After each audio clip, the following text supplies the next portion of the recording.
नमस्कार बच्चों, आज मैं आपको 11वीं श्रेणी से उपसर्ग, जो ग्रामर से उपसर्ग है व्याकरण से, वो मैं पढ़ाने जा रही हूँ।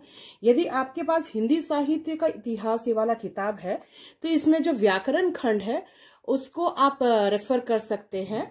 तो सबसे पहले जो है उपसर्ग, तो उपसर्ग में मैं सबसे पहले आपको जो समझाने जा रही हूँ वो है कि उपसर्ग किसे कहते हैं। तो सबसे पहले हम जो पढ़ेंगे उपसर्ग का डेफिनेशन। तो जो शब्दांश, ध्यान रहे, जो शब्दांश मूल शब्द के पहले जुड़कर नए शब्दों का निर्माण करते हैं उन्हें हम क्या कहते हैं? उपसर्ग कहते हैं। उपसर्ग यानी इंग्लिश में जिसे हम कहते हैं प्रीफिक्स। तो इंग्लिश में क्या है, हम इसको क्या कहते हैं? प्रीफिक्स। तो ध्यान रहे,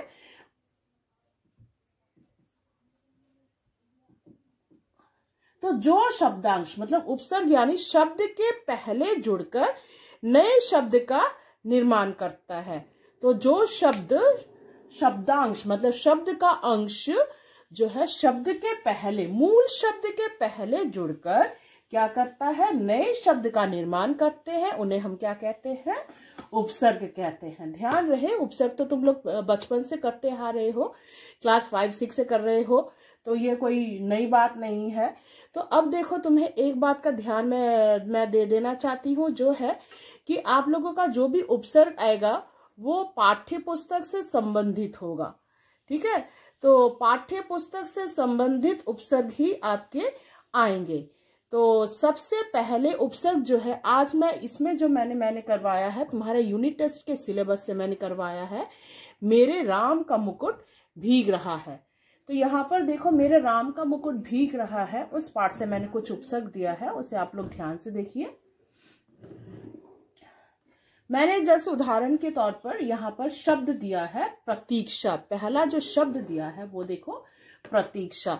तो जब भी परीक्षा में आए तो आपको क्या करना पड़ेगा, यहाँ पे शब्द, उपसर्ग और मूल शब्द, ये जो हेडिंग है इसको आपको लिखना पड़ेगा। ध्यान रहे, शब्द, उपसर्ग और मूल शब्द, हमेशा ये हेडिंग जो है, चाहे कोई भी शब्द आए तो जो शब्द आएगा उसका अगर मूल शब्द या उपसर्ग अलग करने के लिए बताया जाए तो उसके लिए आप लोग क्या करेंगे, ऐसे हेडिंग लिखोगे, उपसर्ग और मूल शब्द। अगर आप ऐसे हेडिंग देखकर नहीं लिखते तो आपको मतलब नंबर नहीं मिलने वाला।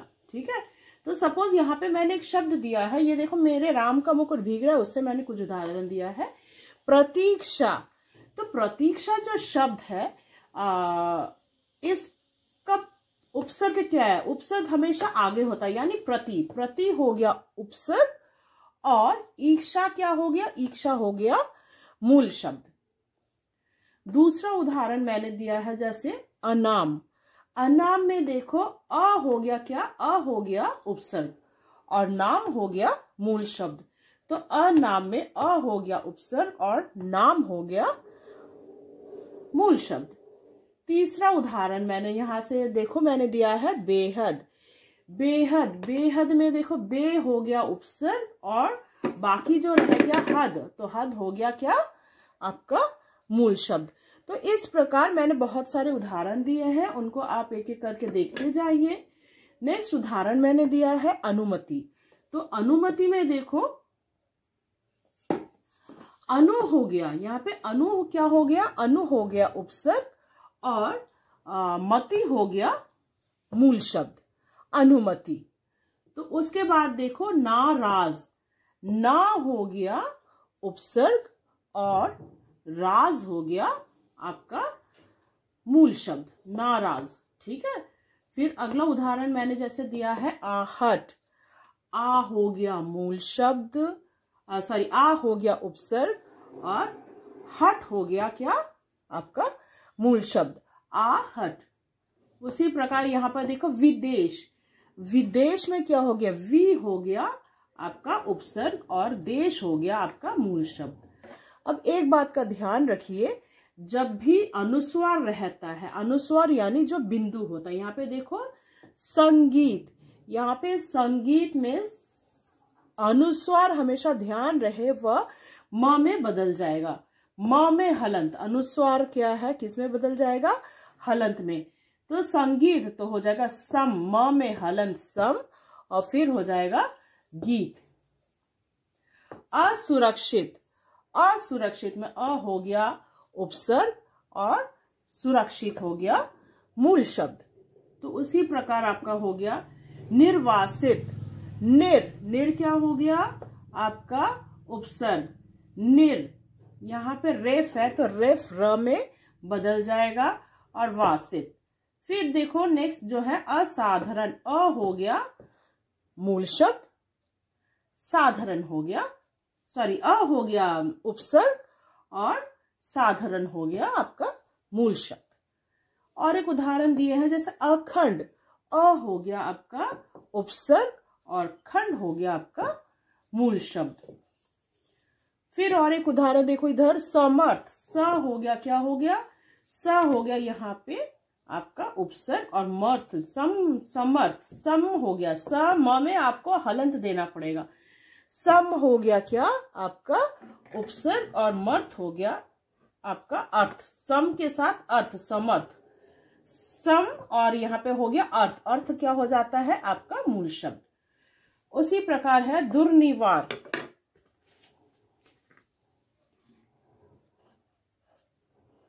मिट गया है, दुर हो गया आपका यहाँ पे देखो उपसर्ग और दुर के बाद क्या हो जाता है बाकी, निवार हो गया आपका मूल शब्द। फिर है उन्मुख, उन जो है यहाँ पे देखो आधा न है, ये उत में बदल जाएगा, उत, त में हलंत होगा और मुख, उन्मुख। संरक्षित, यहाँ पे देखो अनुस्वार है, स में अनुस्वार है, तो अनुस्वार होने से मैंने जैसे कहा आपका वह किस में बदल जाएगा आपका म में बदल जाएगा, अनुस्वार जो है वह म में बदल जाएगा, इसीलिए सम और उसके साथ हो गया रक्षित। संवेदना, संवेदना देखिए वैसा ही है प्रदर्शन, प्र के साथ क्या हो जाएगा दर्शन। उत्कर्ष, उत, त में हलंत देगो, उत के साथ कर्ष। व्यवस्था, व्यवस्था क्या रहेगा, वी के साथ अवस्था, वी अवस्था। संरक्षित, वैसा ही संरक्षित में क्या हो जाएगा सम, सम के साथ रक्षित।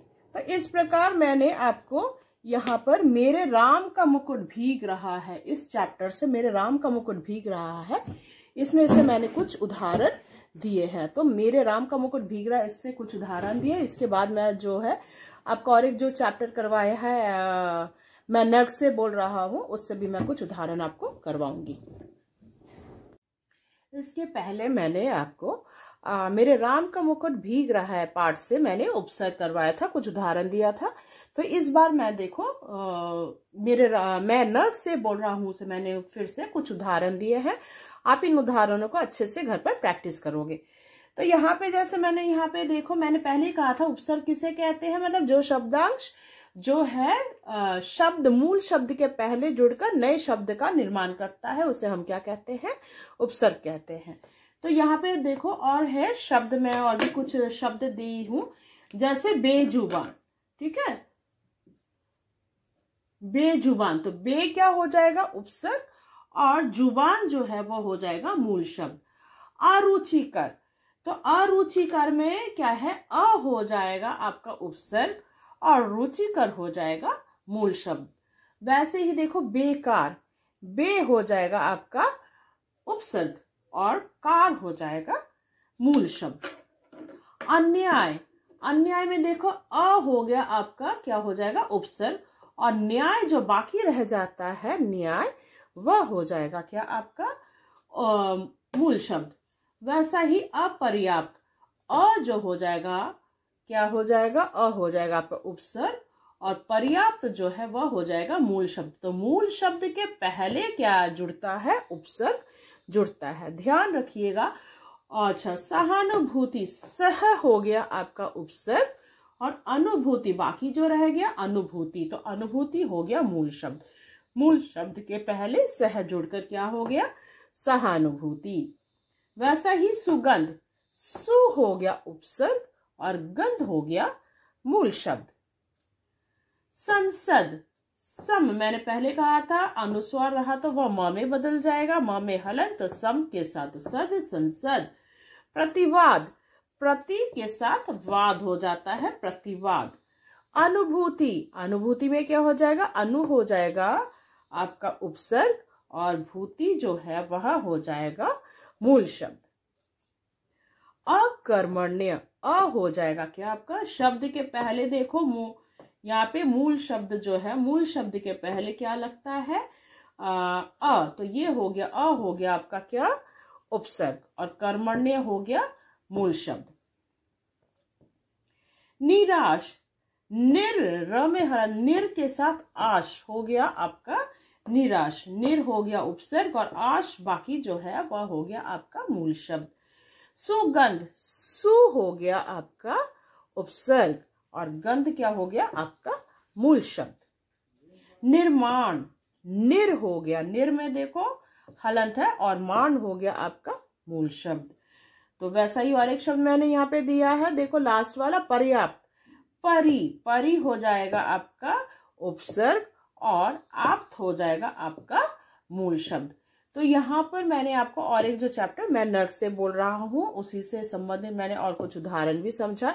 एक बात का ध्यान रखना, जब भी आप शब्द के साथ मतलब उपसर्ग अलग करते, उपसर्ग और मूल शब्द ये हेडिंग लिखना अनिवार्य है, लिखना ही पड़ेगा, नहीं तो आपको मार्क्स नहीं मिलने वाला।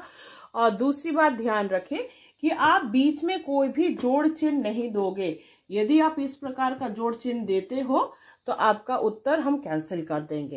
आशा करती हूँ आपको उपसर्ग जो है समझ में आया होगा। धन्यवाद।